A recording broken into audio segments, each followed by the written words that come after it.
Well, good afternoon, everyone. Welcome to Racine County Sheriff's Office Patrol Station. Today we have some information with respect to the Greyhound bus that failed to stop and ultimately had an individual who was making threats on that bus.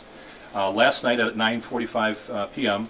we received a 911 call from a passenger on a Greyhound bus that was southbound in Milwaukee County on I-94. The individual indicated there was a person on the bus who was making threatening statements and in fact threatened to shoot and kill. The Milwaukee County Sheriff's Department tried to get ahead of that Greyhound bus which was rapidly approaching Racine County, and they were unsuccessful in doing that. So they turned that call over to the Racine Sheriff's Office. My deputy sheriffs were on the interstate and were able to make contact with that Greyhound bus which was continuing southbound. Several of my deputies activated emergency lights and sirens, and the bus was still continuing southbound into Kenosha County. Kenosha County Sheriff's Department, along with the Wisconsin State Patrol, assisted in trying to stop that bus, including spiking the tires. The bus driver indicated that he did not stop because he felt it was either a training exercise by law enforcement or he just in fact just didn't see us and thought we were trying to stop someone else. The bus ultimately became to a stop with a couple of flat tires just over the state line into Lake County, Illinois. The suspect was ordered out at gunpoint. He did comply, rather reluctant, but he was ultimately taken into custody without incident. There were a total of 37 passengers on the bus, including the suspect and the bus driver, none of which were injured during this incident. The suspect right now is being held at the Lake County Sheriff's Department, County Jail in the city of Waukegan on a felony terroristic threats charge as well as disorderly conduct. During his transport to the jail, it should be noted that he made threats to law enforcement that transported him, as well as he made threats to my criminal investigators while they interviewed him, threats to kill them. This is an individual who was residing, he is a 33-year-old Hispanic male who resides in the city of Chicago. He was in Milwaukee, he works at a restaurant in Milwaukee, and he was on that bus taking it back to Chicago where he resides illegally. I use the term illegally because we were notified by immigration authorities that Mr. Vargas Rosas, the 33-year-old, has been in our country illegally and in fact was deported some time ago back to Mexico, and by virtue of his actions last night you see he's back and threatening to kill Americans. With that, I'll entertain any questions you have. When was he deported originally? I don't have that information. That information came from immigration authorities. He indicated that he some time ago was deported and he came back. Did he actually have a gun on him? One at a time. Hope we start on the right. What was it initially that started him being agitated? Was it some kind of altercation with another passenger? And did he physically have a gun on him or in his bag? All of the passengers were interviewed, and it appears, at least initially, again, we're still actively investigating and conducting interviews, but it appears that Vargas Rosas had an altercation, verbal altercation, with at least two passengers on that bus. And during that altercation, that verbal altercation, he had made some threats to kill, made some reference to a gun, and then also made some gestures digging into his waistband. He was also pacing back and forth in and out of the washroom on the Greyhound bus, pacing back and forth on the aisle, rather suspicious to the extent where we received at least two 911 calls from passengers on the bus. Okay, so you didn't see a gun? There was no gun? A gun was not visible, but he did make reference to it, and at the end of the day, whether the passengers seen it, he certainly gave the inference that there was a weapon on his person and made some reference to his waistband, and in fact did make threats that he was going to shoot and kill. But you found no gun?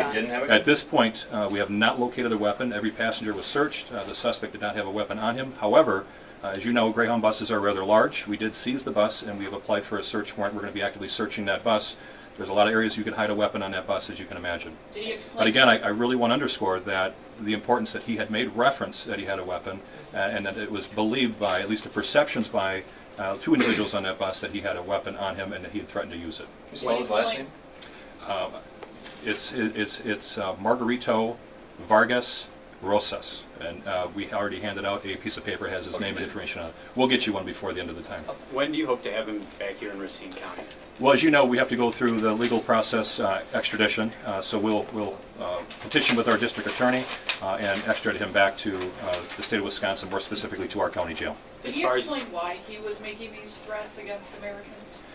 He has not, but he did make threats again to the individuals on the bus, to the transporting officers to Lake County, as well as to the individuals who interviewed him, threatened to kill. So he was specifically saying he wanted to kill Americans, or the people on the bus, or a collection of both? Well, the term Americans was mine, because he's here illegally, and the people on the bus are Americans, but he had indicated he wanted to shoot and kill. So for the arrest, did your deputies board the bus and arresting at gunpoint, or from the off the bus, or how was that? Well, as you can imagine, our deputies are trained in these types of situations. As you can imagine, these are types of scenarios that we hope never unfold in our community. We did have the assistance of the Illinois State Police, the Wisconsin State Patrol, the Kenosha County Sheriff's Department, as well as my deputies were there. We ordered him out at gunpoint. He did act rather suspiciously coming out, but we were able to take him into custody without incident. Can you explain again? So the bus driver was oblivious to these threats and your pursuit for a while? That's correct. This is a Greyhound bus driver traveling. He indicated that initially that he thought that we were trying to stop someone else. And as you can imagine, things move very quickly up on the interstate at interstate speeds. He thought that our deputies were trying to stop someone else. I know it sounds rather hard to wrap our mind around. How do you not know you're being pulled over? I think he ultimately recognized that this was a serious event when we spiked his tires. His tires became flat, or at least two of them did, and he rolled into the state of Illinois, where he finally came to arrest. But he had no idea what was happening in the very far back of the bus. Was he traveling by himself? Hijack being thrown around? That was not the case. Well, as you can imagine, we get a 911 call from individuals on a bus saying that someone has threatened to kill them and they may have a weapon, and they're traveling on the interstate system, and now we have a bus that's not stopping. I think that term was being thrown out, that we may have a situation. I know my deputies are certainly thinking that. When I received that call last night, while this was unfolding, I was certainly thinking that that was the type of situation we were going to have. It seems logical that we would. So if he's illegal, and presumably he gets convicted at some point, will he serve his prison time here in the U.S.? Well, again, that would be more of an appropriate question for our district attorney, but I can tell you history has taught us that when these types of things happen, they typically get charged in the United States, and they're found guilty, they serve time here in the prison system, and then ultimately they end up getting deported. But again, that's up to the judge and the prosecutor, but that's what history has taught us. Does he have a criminal record? When he was deported the last time, was it because he got in trouble and was deported for a specific incident the last time? That's a very good question. I've asked that of my investigative team, and we're still looking into that. What we do know is that he had some minor traffic issues. I think he had a OWI arrest and some other traffic-related offenses. We are inquiring with the immigration authorities. They had told us and shared with us no specific dates or as to the reason why he was deported, but we do know in the past he was deported back to Mexico, and as you can tell, he's back here and threatening to kill. Will he undergo any kind of like mental evaluation? Is that kind of in the works for you guys? Is that where your mind's thinking too? That something might be wrong with him mentally? Well, I don't want to speculate on his mental capacity, but I will tell you that that is something that our courts will take a serious look at. Sheriff, you mentioned no injuries. When you have a bus traveling at pretty high speeds and you take out two of the tires, is that fortunate that basically everyone walked off that bus okay and didn't tip over? Well, I think if we look at this entire situation, it started in Milwaukee County, went about 17 miles right into approximately 17 miles right into the state of Illinois. You have an individual who presumably could be armed. We have a bus that's not stopping. They're spiking the tires. This is a very, very serious call. Naturally, yes, we're all very concerned. We're all on high alert at that moment. I think we all agree today that we dodged a bullet. We have 37 citizens that are alive and well today, and that's a proud moment for all of us. Do you think the other passengers on the bus acted as they should have? It sounds like they called 911. I know a couple of them told some media outlets they were trying to calm them down. How do you think they handled the whole situation? Well, naturally, I think they did a great job. Calling 911 is always going to be our first step, naturally. In a situation like this, we teach our citizens the model taught by the Department of Homeland Security, and that's run, hide, fight. Now, naturally, when you're in a confined space like a bus, you're rather limited where you can run naturally and perhaps where you could even hide. That leaves you with one option, that is to fight.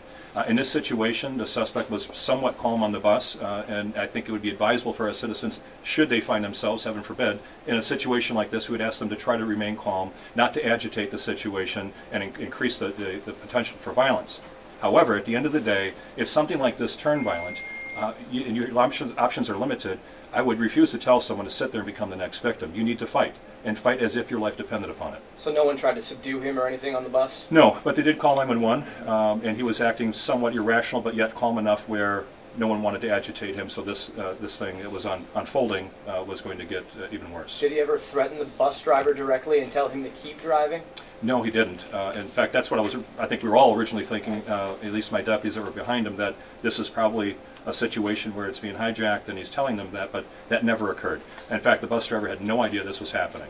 He thought it was a training exercise. He thought that we're trying to stop someone else. And again, when his tires were finally spiked, that's when he rolled into the state of Illinois and came to arrest. So at this point, hijack would be incorrect? That would be incorrect.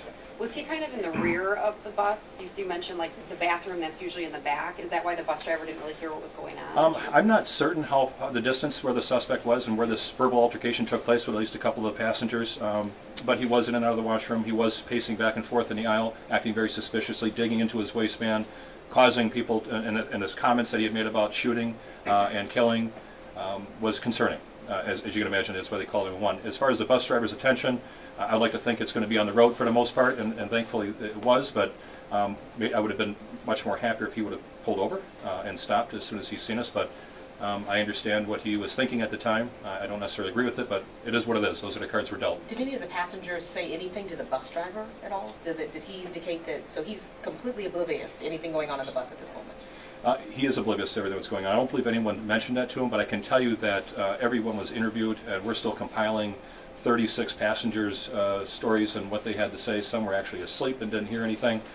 Some had more to contribute with respect to this individual who made the threats. And my team is actively working on those statements and putting together, if you will, the puzzle pieces of this unfortunate event. When that small detail, but when the driver did stop, did he just pull onto the shoulder, or did he actually take an exit? I don't know the answer to that. He pulled over the shoulder of the road. Okay. So just so I'm clear, so this individual he worked at a restaurant in Milwaukee and lived in Chicago.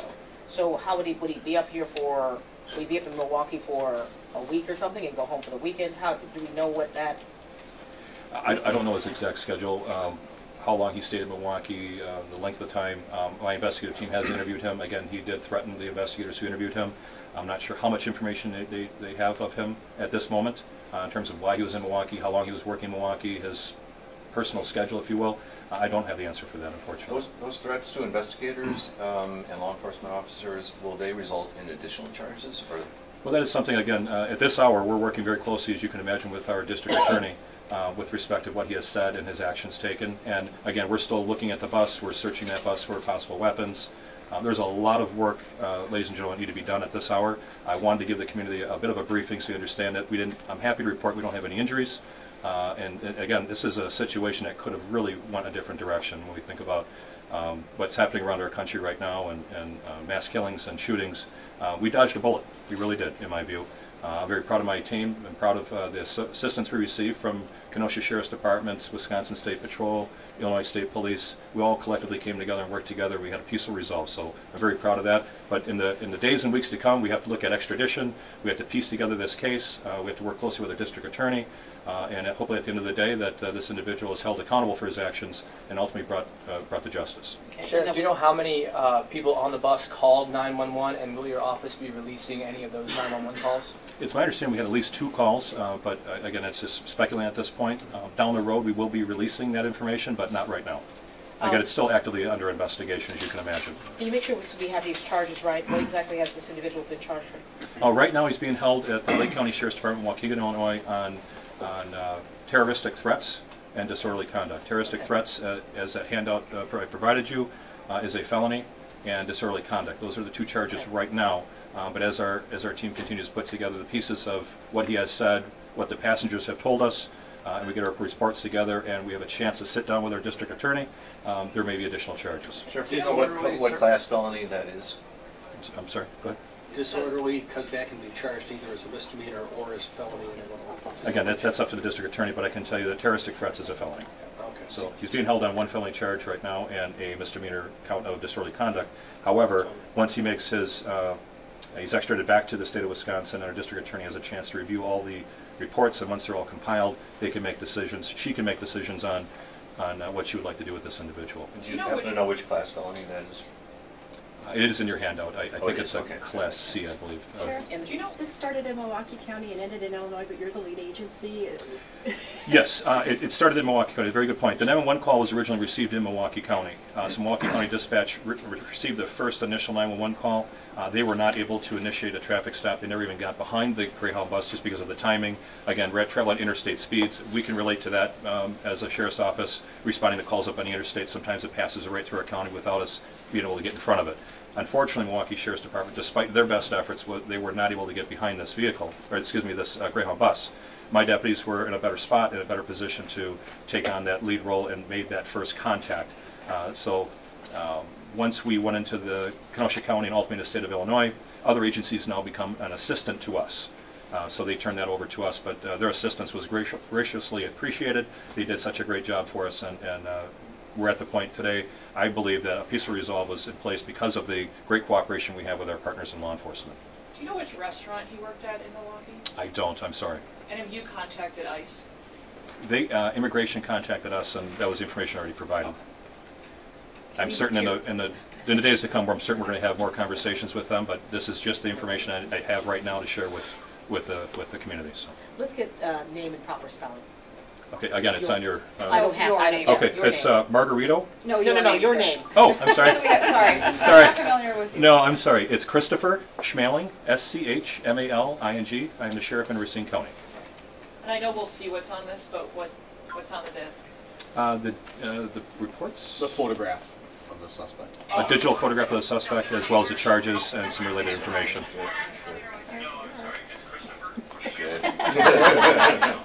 Sorry about that. Real nice. I didn't get that handout. I'm sorry? Where's that? We'll get you one before you leave. All right. If anyone did not get a handout, we'll certainly get you one. We have a CD with that same information on, so you have a digital print of his pictures. So, Thank you. Okay. any additional questions? Oh, thank you. Otherwise, thank you for coming. I appreciate it. If we get additional updates, we'll certainly appreciate that. Thank you.